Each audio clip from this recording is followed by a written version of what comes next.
Welcome back to Dimitra's Dishes. So today I'm going to teach you how to make a really classic, basic recipe.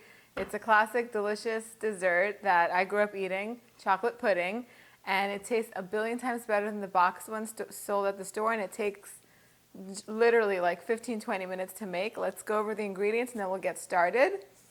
Okay, so of course we have some whole milk. We have some sugar. We're going to use a half cup plus 3 tablespoons.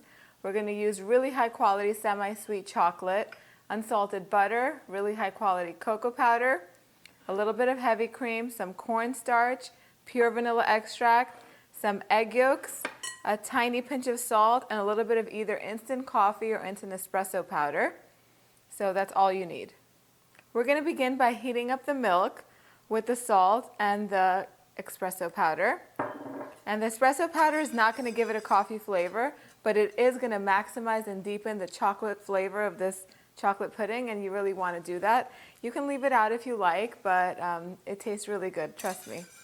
So we're going to let this come to a simmer. In the meantime, we are going to combine our egg yolks with almost all of the rest of the ingredients, except for the vanilla extract and the chocolate,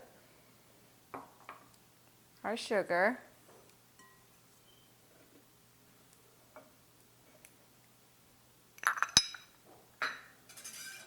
let me mix these up first. Let me add the cream.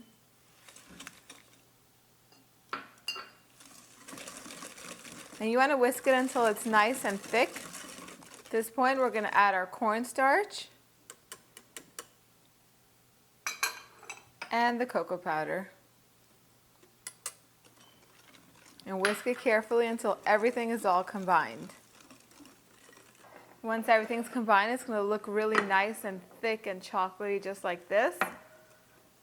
And as soon as the milk simmers, we're going to temper this a little bit before we add it all back into our saucepan.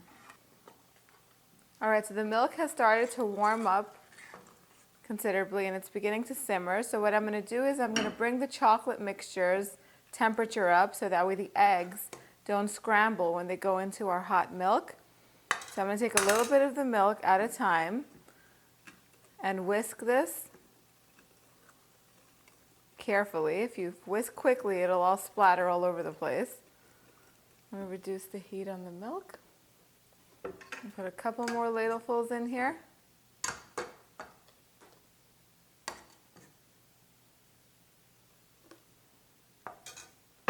And now we're just going to add all of this back into our saucepan so that way it can cook a little bit and thicken.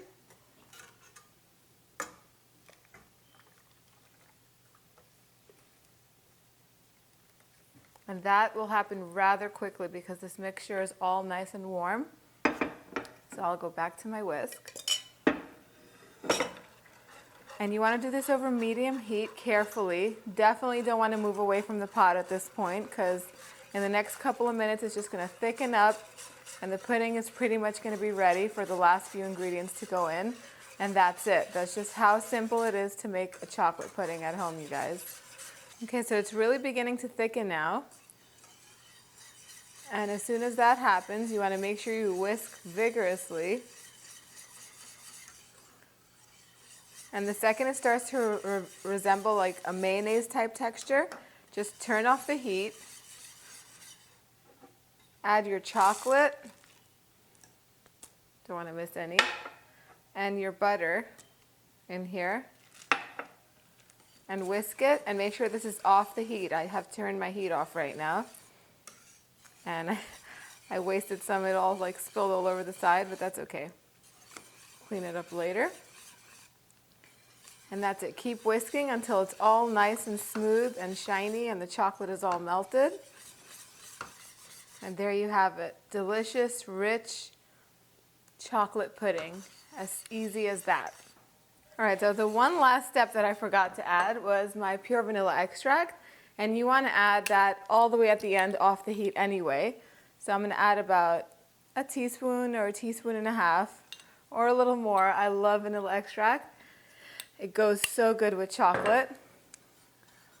Now, you can definitely pour this in one bowl and serve it, you know, from the bowl, and everybody can take out as much as they want. This makes about 4 to 6 servings.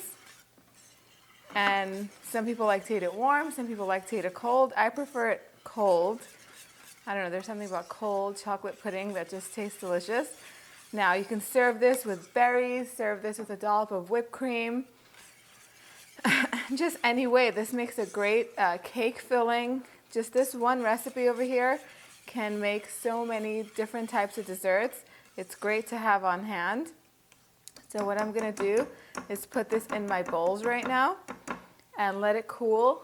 It should cool in the fridge for about 4 to 6 hours or overnight, and then it tastes completely delicious. If you want to avoid a skin from forming on top when you transfer it into your bowl, make sure you cover it with like saran wrap or something like that, plastic wrap. And if it does form a skin, you can always eat the skin on the top if you're not serving it to guests. That'll be completely fine. Just get the recipe. I have all of the measurements on my website, www.dimitrasdishes.com. Try it. It is so good. It's to die for. I'll see you guys next time. Bye, everyone.